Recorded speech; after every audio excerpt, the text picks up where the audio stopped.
give me a short background of who you are. You're a Turkish, well-known orthopedic surgeon working in Acıbadem, Maslak, which is one of the high-end hospitals of the country. You have come highly recommended. When I say highly recommended, I mean when a neurosurgeon who's at the top of his game says, this is the only man I would let my child go to for this kind of operation, that's highly recommended. Wow. So, yes. That's fantastic. Yes, yes.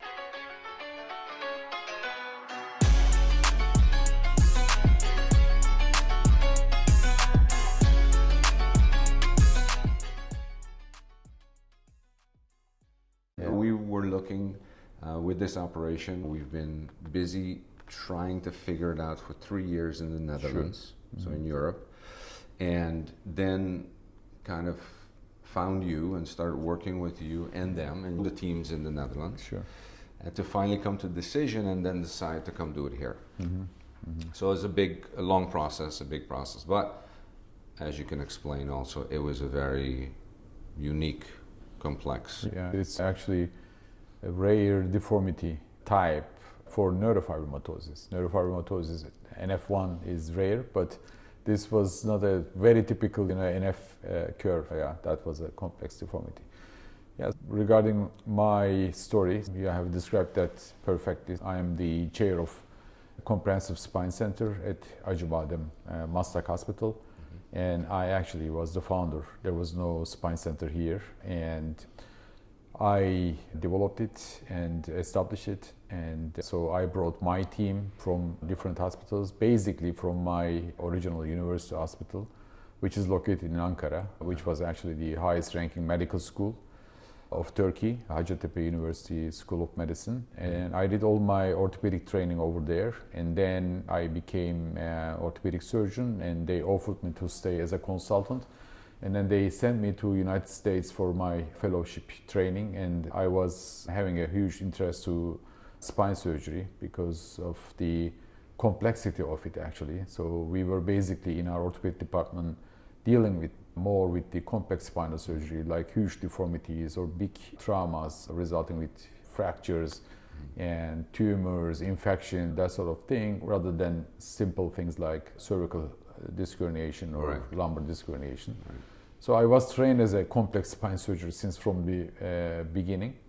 And I did 1 year of fellowship over there in Kansas City, KUMC, with a legendary, he just passed away, a legendary person in a legendary center, and my mentor was Professor Mark Asher. So I had a huge opportunity to understand the deformity actually, because deformity, spine is a very complex area. Even a disc herniation operation, although seems to be very simple, the end result might be really very different. So all spine, to me, all the disorders are in the gray zone. But among them, spinal deformity is the most complex issue, and it cannot be taught to surgeons in 1 year. It is very difficult to understand the structure of the deformity and even the formation of the deformity. We have in the most common deformity that we see, idiopathic scoliosis. Actually, scoliosis part 1 of the problem of Merdan. Its name is still idiopathic, so we don't know the reason. So it is really great.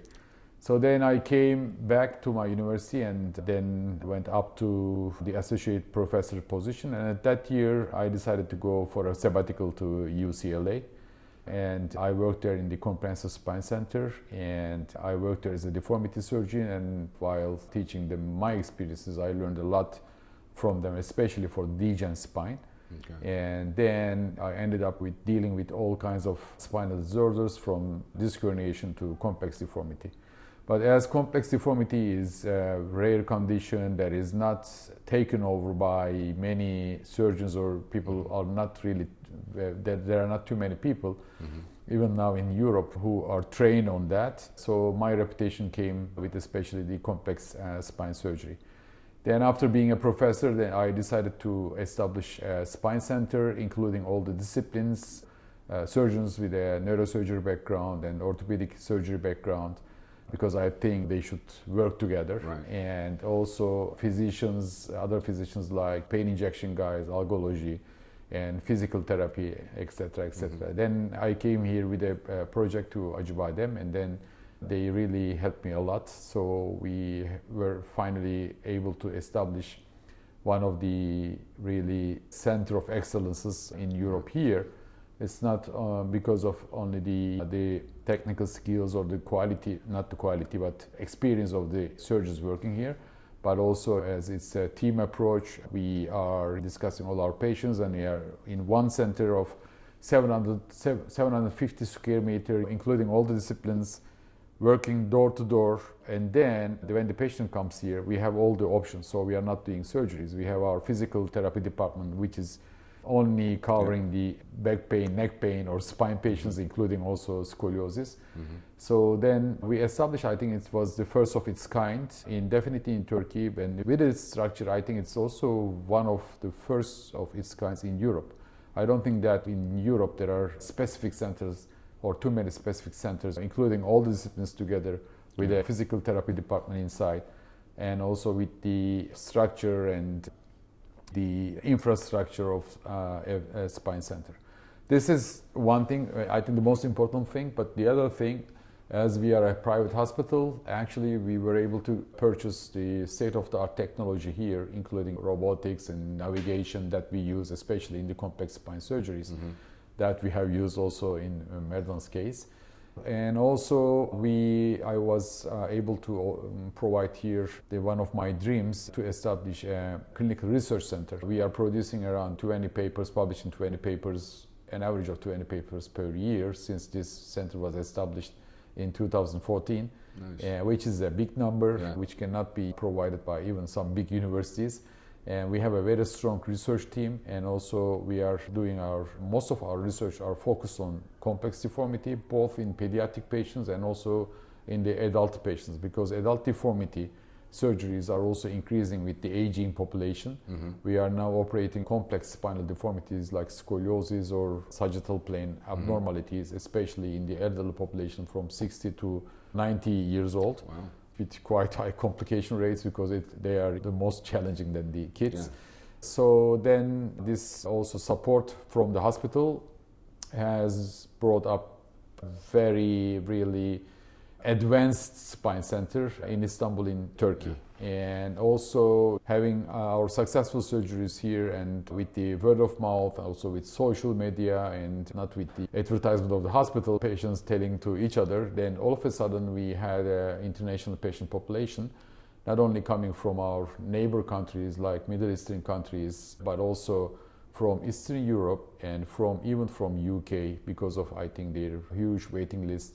We have here a lot of scoliosis patients coming from United States to New Zealand. I think right now almost 40% of our patient population are international patients who are coming for their complex spinal deformities to have their treatment here. And also we have been the pioneer of a new technique which is called as vertebral body tethering, which is the non-fusion scoliosis surgery, and I've been the pioneer in Europe.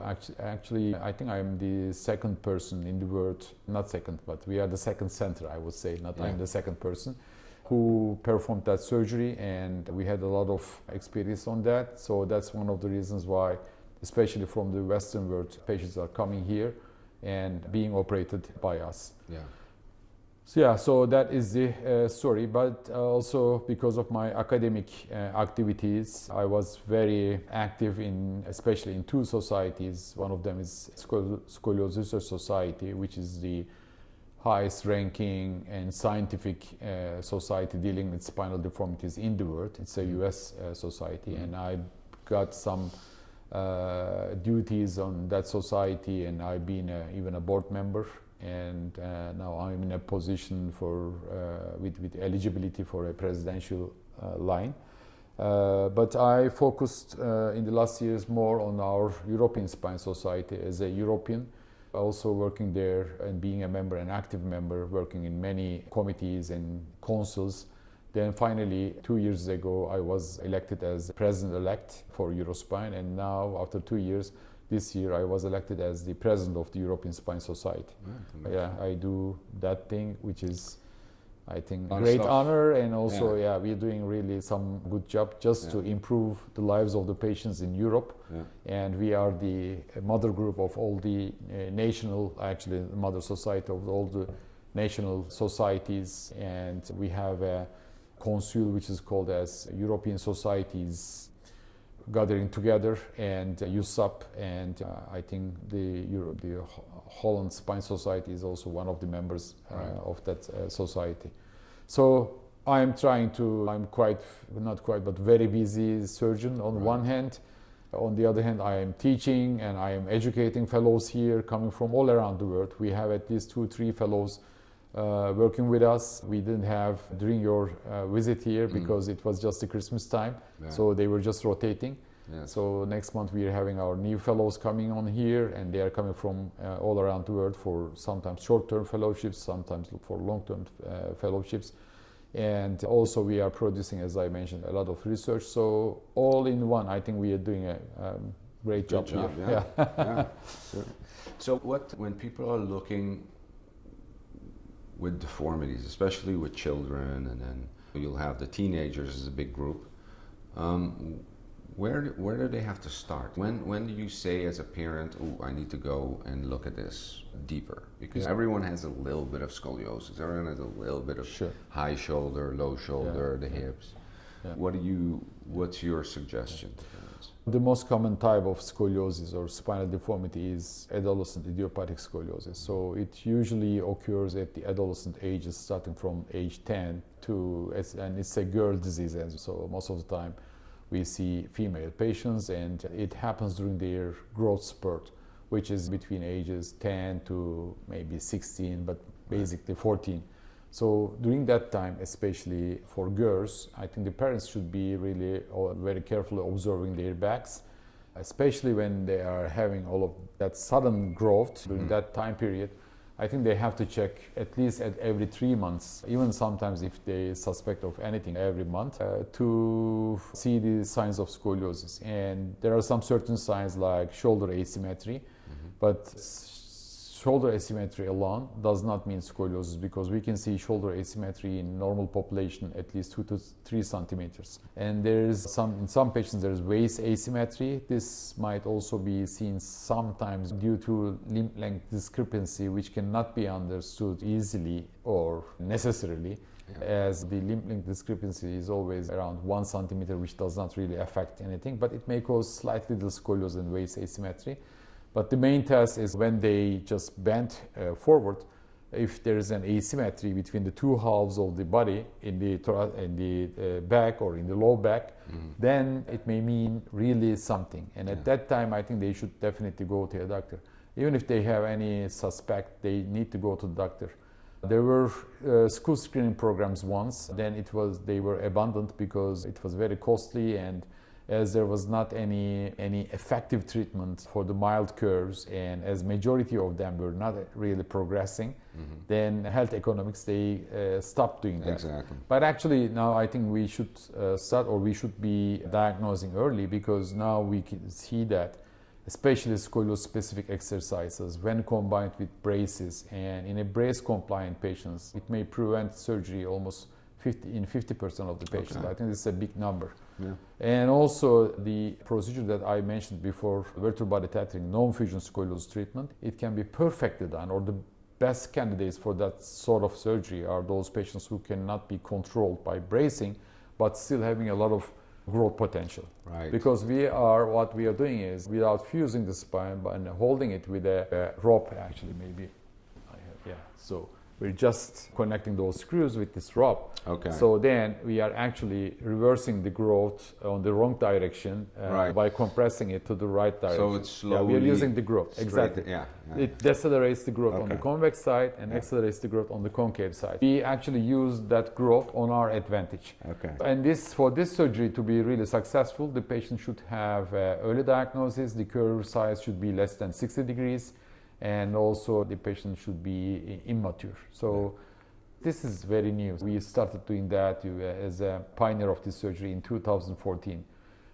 Then this brought up the idea that, and also now our changing brace mentality and better braces, and because of the better and more comfortable braces, better compliance Yes. has brought this conservative treatment also on a higher up level. So then I think the early diagnosis is really very important. Yeah.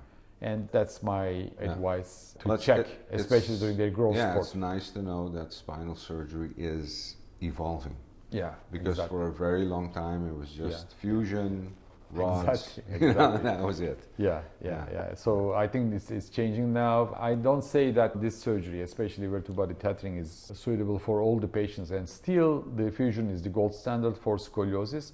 But at least in my practice, 40% of the patients are now can be managed by a non-fusion, or sometimes we do hybrid surgeries. Hybrid means if it is too late now for vertebral tethering, so we fuse for the double curves especially, we fuse the thoracic spine, and for the lumbar spine, as it is the most mobile segment, we still do vertebral tethering, preserving. Yeah. And will the tether ever come off? Or is it? Yeah, no, that's the problem. Now our main problem with the tether is actually tether breakage. So we have a high rate of tether breakage. That is one of the reasons why we were a little bit skeptical to use this on the adult spinal deformities, because when we do this during the growth, then we are providing some remodeling of the spine. And then even if the tether breaks, then we may not have that deformity back to its original where we started. Yeah. But in the adult patients with no growth or late adolescence, then we correct the whole spine with this. So this carries the whole load. Yeah. But still, although we have around 50% of tether breakage, only 10% of those patients who had tether breakages go to knee surgery. Okay. So it's internal bracing. Yeah. It is helpful for around 80 to 90% of the patients. Yeah. But of course, with diffusion, we can get perfect correction for the sake of losing motion and also some growth. But with this, if we can provide the success that we are expecting from a brace, then we think that this is successful. Because scoliosis on the long term, if not exceeding certain amount of magnitude at the end of maturity, or if not progressing during the adulthood, actually does not affect the quality of life during the whole lifespan. Yeah. So we have to control it, and we have to keep it in a certain magnitude. Yeah. Okay. Great. Okay, let's talk about the surgery that you did, which was, I think the last time, you told me the last time you did the anterior like you did with Merlin was 15 years ago. That was amazing. Yeah. So tell me a little bit about how that went. Merlin's case was really very interesting. So he had this scoliosis, which was just a moderate size, I would say, slightly over 40, maybe 40, 45 degrees, in between 40, 45 degrees. Which is actually a limit for me to do a surgery for adult spinal deformity. In a growing child, we always aim to operate curves over 40 degrees, but in a child or in a person who has finished his maturity and now an adult person like Merdan, 40 degree we can tolerate about that because we think that it's not progressive. Right. But in the case of a reasonable sagittal plane, I say reasonable sagittal plane, side plane. Why reasonable? Why not normal? Because in the scoliosis patients, because of rotation, they never have a normal sagittal plane. As this is a 3D deformity, when the vertebra turns on its axis, goes to the side and also goes to the front. This creates lordosis. They are always lordotic, but most of the time their kyphosis is between 0 to 20 degrees. Right. So then on the surgery, although we have been fixed on coronal plane for many years, in the recent years, as also one of my passion on research is sagittal plane in both adult and also in the kids, we are trying to restore kyphosis while we are correcting the scoliosis. Yeah. Correcting scoliosis is much easier than reconstructing a kyphosis because even if you correct a 60-degree curve to 0 degrees, you cannot see that much increase in the kyphosis in the 3D because it's very difficult to correct them in 3D. Right. That is the reason. So we can actually, we were doing anterior surgery from the front for many years, and I think it has been trendy, especially end of 1990s and beginning of the year 2000. And the advantage was you were able to save more motion segments because you were able to do shorter fusions. Right. And also you were able to create more kyphosis because you were doing the surgery from the front, so you were removing the discs, and when you compress them to correct, you were able to create more kyphosis.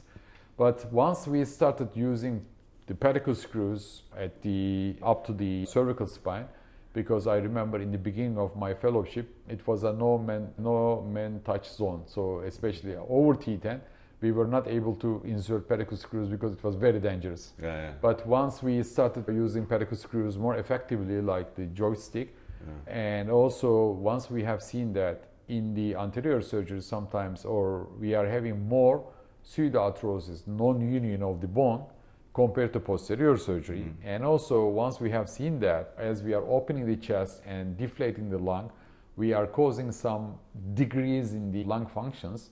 And also because of the unfamiliarity of orthopedic surgeons to an anterior exposure, which is usually done by thoracic surgeons, people has jumped to posterior surgery, pedicle screw fixation, and all of a sudden we have almost abandoned anterior surgery except for some specific cases. So anterior surgery today, I use it for vertebral body tethering still because this is done from a front surgery, that non-fusion scoliosis surgery.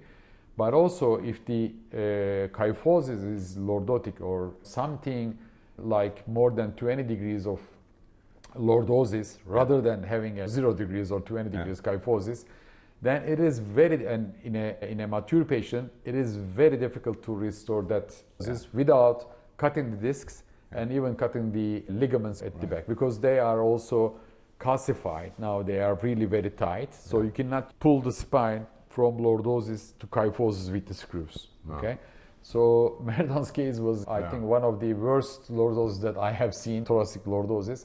Yeah, it was around almost 35, 40 degrees. Right? Minus 35. Yeah, minus 35, minus 40. It was something, exactly. And also we have done some flexibility x-rays, like we are just trying to create some kyphosis and see the lateral x-ray. It was not moving any. Although the scoliosis was quite flexible, it was not that well in the sagittal plane. So in that case, we might go with a posterior surgery, which I thought that not really provide the lordosis, the kyphosis that we were able to get right now. And we have discussed this. And the main focus was to release the pressure on his lungs. Exactly.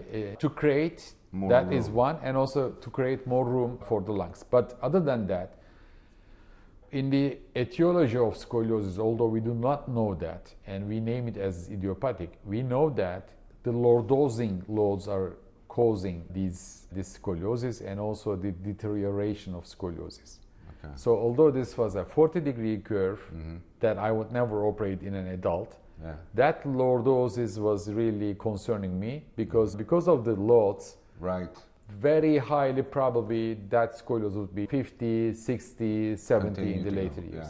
And when it is more buckled, then he would have definitely more problem with the lungs. That was our main motivation to do the surgery. Because if you look only for scoliosis, you can say, okay, adult, let's wait.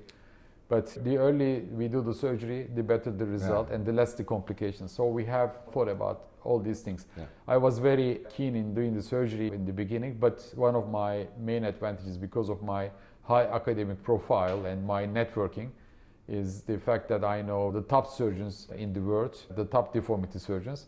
And in fact, I had the opportunity to send Merdan's case to some of my friends in US and also in Europe to get their opinion as well. Usually, when you get some opinion from 5 top surgeons, you always have 5 different answers. But the thing is, then by combining all of these things, and also as you are the guy who knows the patient, so I think you always give the best decision. And it was also supported. And in fact, I sent the postoperative X-ray to all of them after the surgery.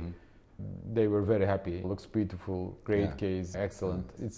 I know that you also like it, but to get this compliment from the feedback from the top surgeons, that really satisfies you. And interestingly, everybody is asking, Merdan was lucky because sometimes this lordosis not only just compress the lungs, but also it may compress the vessels, the important vessels going to brain and to down.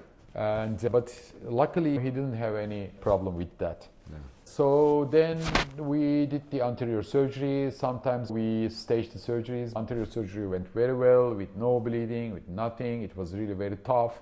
And what did you do specifically? So you released the ALL. Yeah.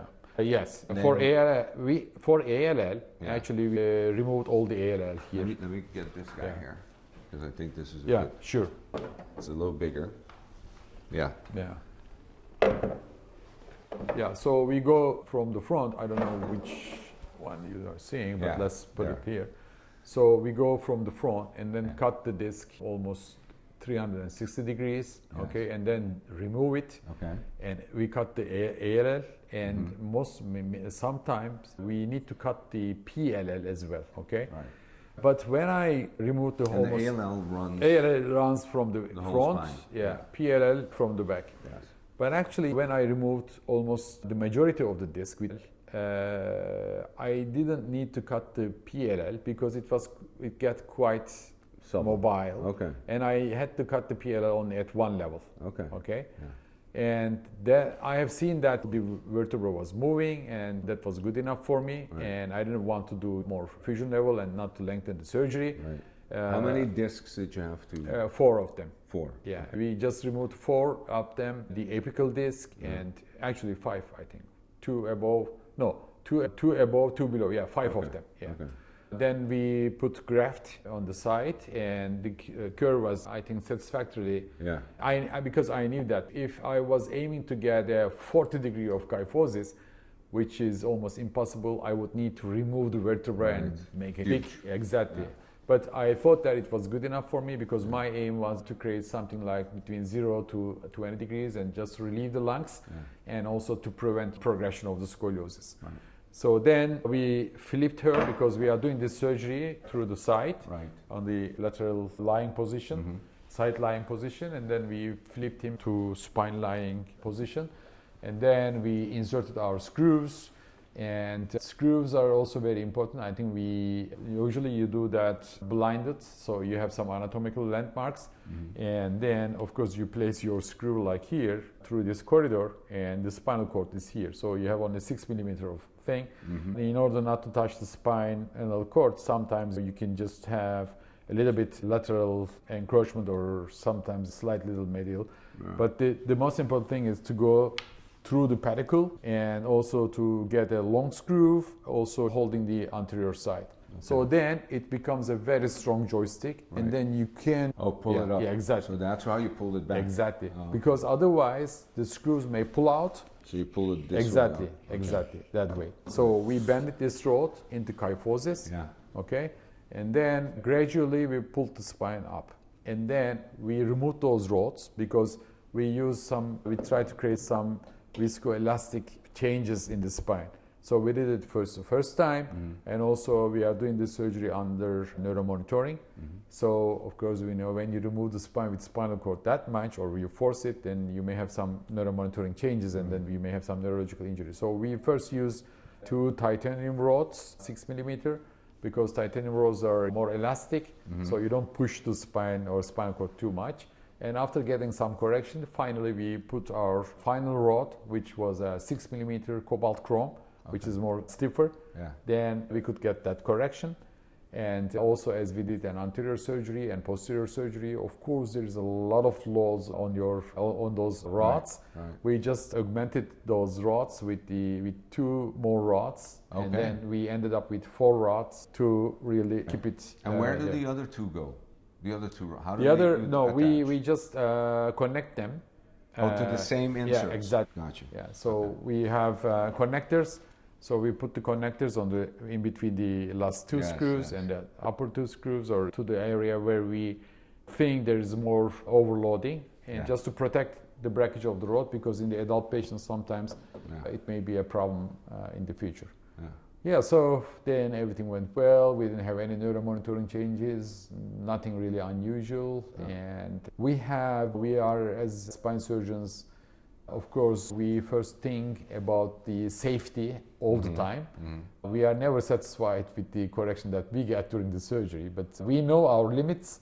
So we said, okay, this is a thing that we can do for this guy, and it was quite satisfactory. And then we just check on a fluoro imaging that we were able to make this lordosis something like this, and then we said this is okay, and we finished the surgery. Nice, nice. And it took 12 hours. Yeah, I think so. How many teams were working? Well, we are 4 surgeons working, and so you had a thoracic surgeon. 5 surgeons, including him. Okay. 5 surgeons. We are 4 spine surgeons. Okay. And 1 thoracic surgeon. 5 surgeons. Okay. We have 3 nurses rotating always, but always the same nurses. Yeah. And we have 1 anesthesiology team. They are staying from the beginning up to the end. Mm-hmm. These are also our advantages of being a private setup and in the university hospitals, because you have a lot of rotation. Of course, this provides more. We can have one of us rested in the, for example, for the exposure is the simplest thing. The other 2 rest and then they go in, because otherwise you cannot have the same energy, same focus in such a complex surgery. And how do you get into a state when you have a case like this, and you have a lot of cases all the times? How do you do the architecture? Like before the surgery, you have to go through everything in your mind, or also on paper, what you're going to do, how long it's going to take, what's the next step, who comes in where, if something happens, what, all these kind of things. How do you do that, and how do you put that team together? Yeah. So this is very important, because what we are doing is actually engineering for. You have to have a plan. You have to have a plan B. It's not discectomy surgery, or it's not a appendicitis surgery. It's not a standard thing. You have to plan it, especially. There's a lot of moving parts. Exactly, and also this is you are dealing with a deformity. That means it's not in the form; it is deformed. You have to bring it to the form. You should know what the form is, and then you should plan how you can take this deformity to the form. Sometimes we even, and also. Our idea is to get a balanced spine.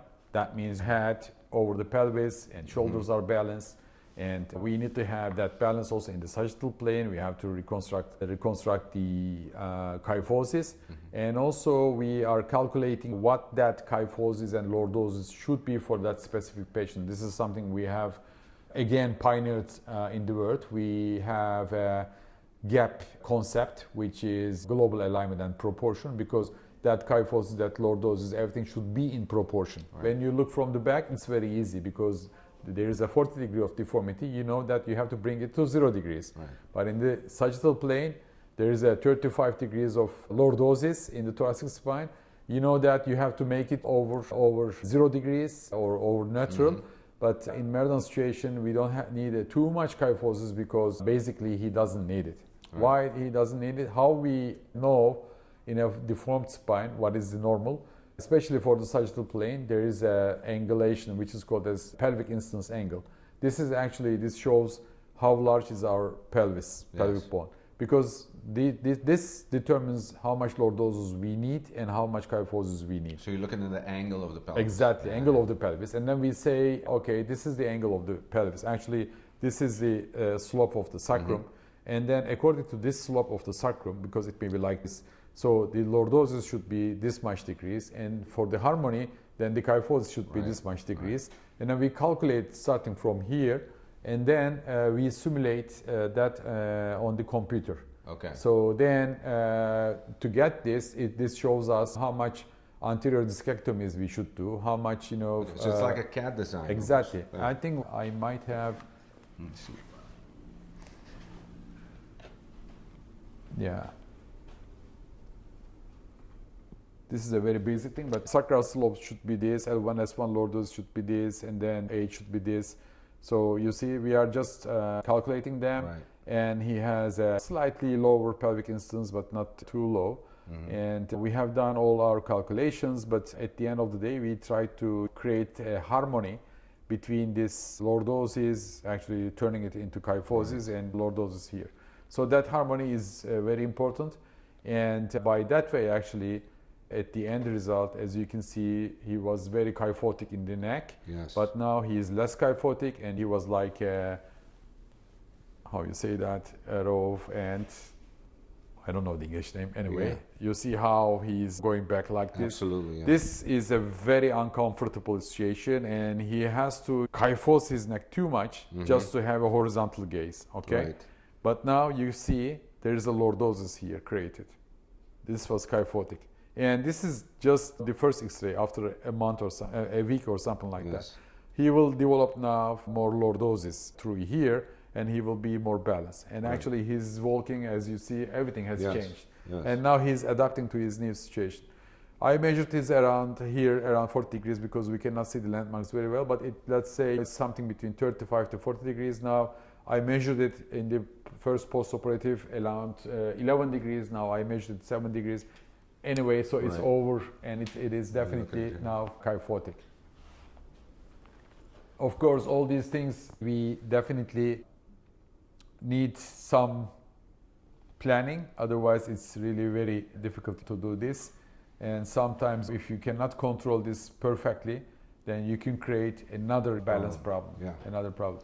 What about the biomechanics of the ligaments, tendons, muscles? Because this curvature determines how we use our muscles, or the functionality of the muscles. And now he had a complete different functionality. Exactly. You changed the spine, but you didn't change the insertions of the muscles or anything like that. Yeah. We changed the spine as far as they allowed us to change. We did some tricks, cut the discs, some soft tissues, etc. And also from the back, we cut some soft tissues. But of course, we changed this situation. But I think it will be adaptable. I think he will get an adaptation to that. And also, it is not only the ligaments, also the person has a proprioception feeling, okay? Right. Or the perception of image thing or body shape, Right. okay? Right. You're changing everything, because when you say So in that balance, everything. exactly, Yeah, yeah. everything is changed. And there are some tests that scoliosis patients are getting. We don't do that routinely, but or when you say that step on your foot evenly, they cannot do that because they don't understand that. Right. You understand? And also sometimes they don't feel The brain connection. exactly brain muscle connection. connection Yeah. and the So brain. it's too complicated. But body is perfect, and they can be adapted to every situation. As far as we don't have a weird off-balance situation, sometimes we may have it, sometimes after the surgery. I told you before the surgery, they may go too much front or they may go to one side. And sometimes we use bracing to adapt the body.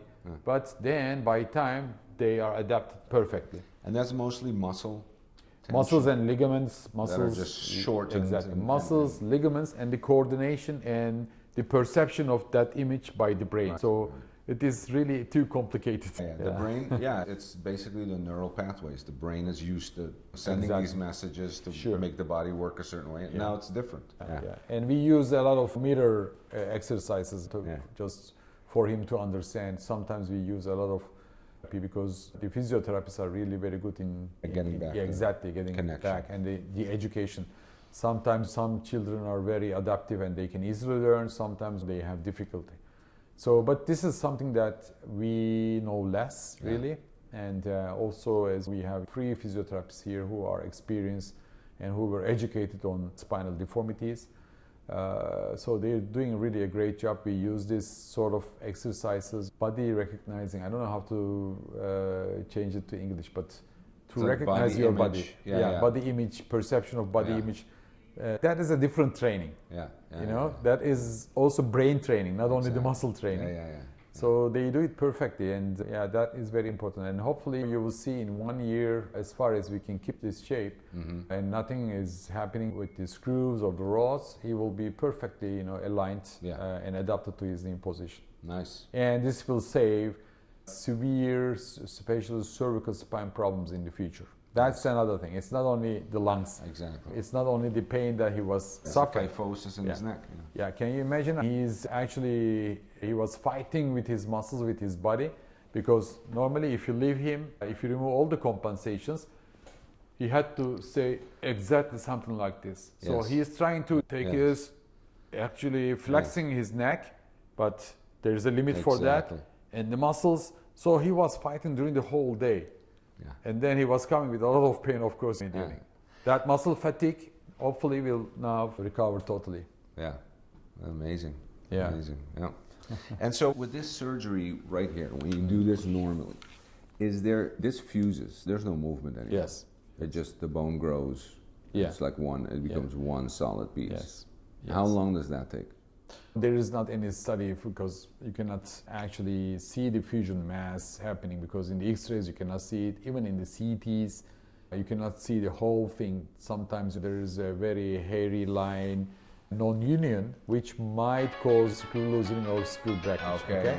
But we assume that actually we adjust our rehabilitation program, considering that in 1 year you should have a fusion.